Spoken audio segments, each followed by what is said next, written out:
He was a padre in the army, going around to people's homes to let them know that their loved ones had passed away.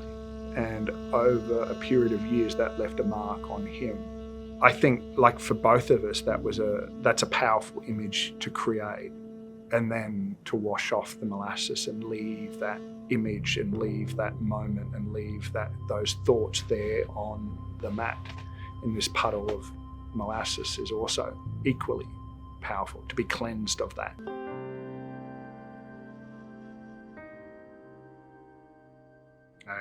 Mike Armstrong, I'm an Army veteran. I served for 23 years in a whole variety of roles. And I've deployed to East Timor, Afghanistan and Iraq on different missions. I sort of lost a part of me. My PTSD was so severe, the symptoms that I was enduring on a daily basis meant that I just didn't have the mental capacity and the energy to be able to paint, draw or sculpt anymore. It felt like my eyes were not working and my brain was not working, and that this final little thing that I had that was able to keep me motivated was gone. And that was I packed up and shut the studio door, and I didn't enter my studio for 3 months after that. I was sort of heartbroken by that realization. And then at the end of the 3 months though, I was like, I need to do something. Maybe I can take photographs.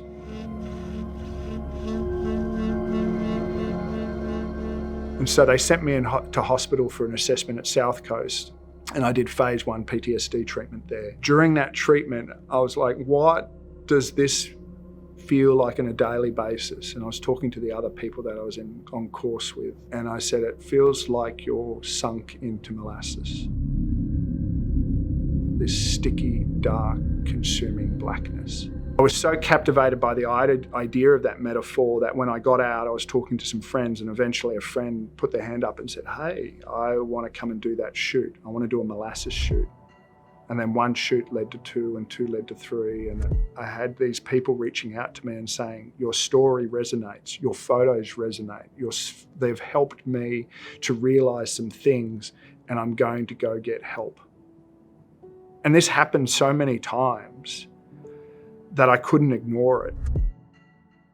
It was like a moment where I was able to express and expose these aspects of my life that I had been suppressing and hiding for the last 8 years of my career. It meant that I could actually have a medium to be able to practically, I guess, work through it and attach to it.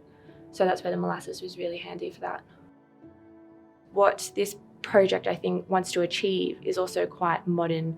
You know, it wants to help people more than just looking at some photos and hearing stories. It wants to do art workshops, and it wants people to connect. And I think that's really important for people that are struggling and need something that they can relate to. It needs to be more ongoing. It feels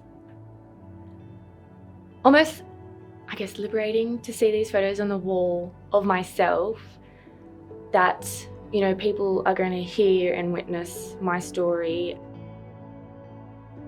To be able to share and empathize with them struggling with an existence that is not the existence that they want.